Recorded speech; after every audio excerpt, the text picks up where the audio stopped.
Hi! నిన్న జరిగిన మ్యాచ్‌లో అయితే ఎల్ఎస్‌జీ మళ్ళీ 161 పరుగులు చేసినప్పటికీ మళ్ళీ ఓడిపోయింది. దీని ముందు మ్యాచ్ కూడా సేమ్ 167 పరుగులు చేశారు. గెలుస్తుందనుకున్నారు కానీ గెలవలేదు, ఓడిపోయింది. ఎందుకంటే 160 పరుగులు దాటిన ప్రతిసారి వాళ్ళు ఫస్ట్ బ్యాటింగ్ చేసిన ప్రతిసారి గెలుచుకుంటూ వచ్చారు.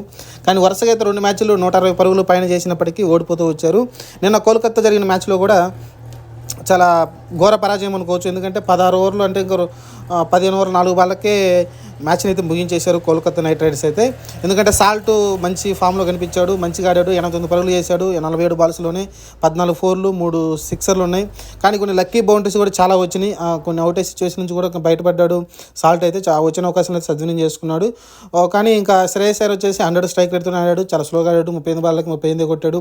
6 ఫోర్లు చేశాడు. కానీ ఇక్కడ ఏంటంటే సాల్ట్‌కి ఒక పక్కన అండగా నిలబడ్డాడు. స్ట్రైక్ రొటేట్ చేస్తూ సాల్ట్‌కి అయితే బ్యాటింగ్ ఇవ్వడంతో అయితే టార్గెట్‌ని అయితే చాలా ఈజీగా పూర్తి చేశారు. ఏ సిచ్యువేషన్‌లో కూడా